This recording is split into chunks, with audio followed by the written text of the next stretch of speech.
और बड़ी आपको विस्तार से अगले 45 मिनट में खबरें दिखाएंगे, लेकिन शुरुआत करेंगे केंद्रीय कैबिनेट के उस फैसले से जिसका इंतजार बेसब्री से करोड़ों लोगों को हो रहा था। एक रिपोर्ट देख लेते हैं। को आज माननीय प्रधानमंत्री जी ने अप्रूव किया 8th पे कमीशन का कॉम्पोजिशन और उसमें क्या टर्म्स ऑफ रेफरेंस रहेंगे, कितना टाइम पीरियड रहेगा, वो सारा आज अप्रूवल हुआ। और ये बहुत बड़ा महत्वपूर्ण फैसला है।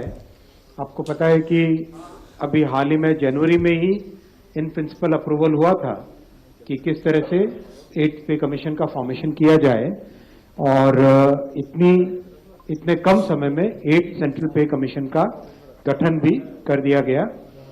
छठ के महापर्व के मौके पर पीएम मोदी की अगुवाई में हुई केंद्रीय कैबिनेट की बैठक से केंद्र सरकार के कर्मचारियों और पेंशन भोगियों के लिए एक बड़ी राहत की खबर सामने आई है। केंद्र सरकार ने मंगलवार को 8वें वेतन आयोग की टर्म्स ऑफ रेफरेंस यानी TOR को मंजूरी दे दी है, जिससे करीब 50 लाख केंद्रीय कर्मचारियों और 69 लाख पेंशनर्स की उम्मीदें एक कदम और आगे बढ़ गई हैं। केंद्र सरकार ने मंगलवार को 8वें वेतन आयोग की शर्तों को मंजूरी दी। इससे करीब 50 लाख केंद्रीय सरकारी कर्मचारियों और 69 लाख पेंशनधारियों को फायदा होगा। कैबिनेट नोट के अनुसार 8वां वेतन आयोग एक टेम्परेरी बॉडी होगी। इसमें एक चेयरपर्सन, एक पार्ट टाइम मेंबर और एक मेंबर सेक्रेटरी शामिल होंगे। नए पे कमीशन की कमेटी में जस्टिस रंजना प्रकाश देसाई चेयरमैन होंगी। उनके साथ प्रोफेसर पुलक घोष और पंकज जैन शामिल किए गए हैं। ये कमीशन अपने गठन की तिथि से 18 महीनों के भीतर अपनी सिफारिशें देगा। जरूरत होने पर इंटरिम रिपोर्ट भी सबमिट की जा सकती है। रिपोर्ट्स में ये ध्यान रखा जाएगा कि देश की अर्थव्यवस्था पर दबाव न बढ़े और सरकारी खर्च संतुलित रहे। काफी बड़ा कंसल्टेशन होता है। कई मंत्रालय जिनमें बड़ी संख्या में सरकारी कर्मचारी हैं सेंट्रल गवर्नमेंट के, डिफेंस हो गया, होम हो गया, रेलवे हो गया, और DOPT के माध्यम से जो जॉइंट कंसल्टेटिव मैकेनिज्म है सभी यूनियंस का, सभी फेडरेशंस का, उस JCM के साथ भी डिटेल्ड कंसल्टेशन होता है।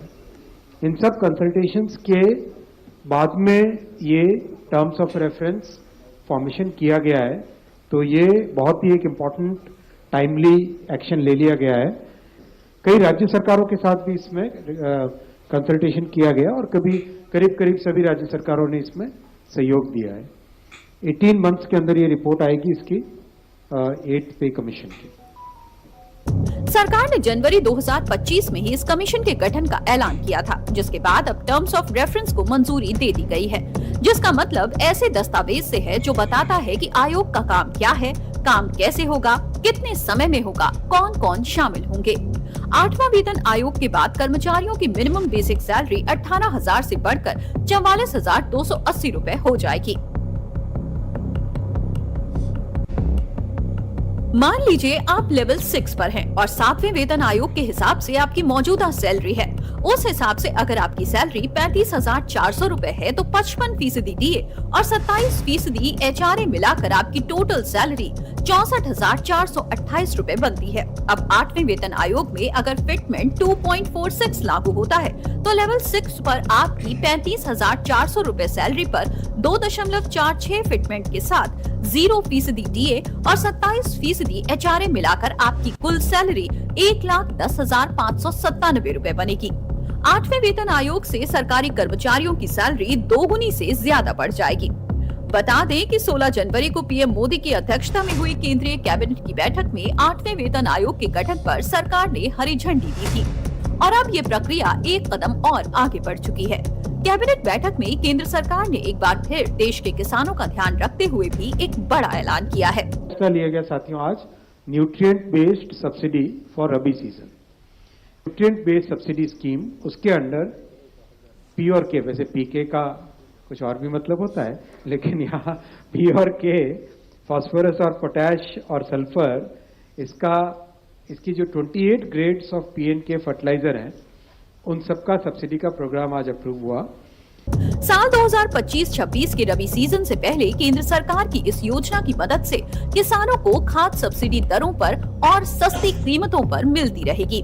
केंद्र सरकार ने किसानों की राह आसान करने के लिए सौगात दी है।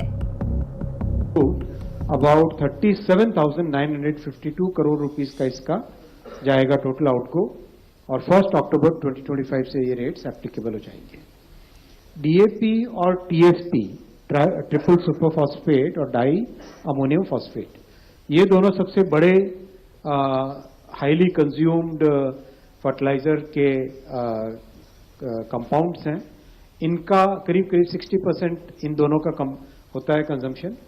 इन दोनों के लिए एक स्पेशल पैकेज भी रखा गया है, जिससे कि जो फार्मर्स को, किसानों को जो रेट मिले वो रेट बिल्कुल कांस्टेंट रहे, वो बिल्कुल ना बढ़े। ओवरऑल ये सारा का सारा जो पूरा प्रोग्राम है, इससे हमारे किसानों को इस रबी सीजन में बहुत बड़ी राहत मिलेगी और उनके लिए, चाहे किसान हो या देश के लिए काम करने वाले कर्मचारी, केंद्र सरकार ने मंगलवार को हुई कैबिनेट बैठक में सबको ध्यान में रखते हुए फैसले लिए। केंद्र कर्मचारी हो या राज्य कर्मचारी, बीते कुछ दशकों में कर्मचारियों के वेतन में सरकार द्वारा किया गया सबसे बड़ा बदलाव माना जा रहा है। और चलिए बात उस खबर पर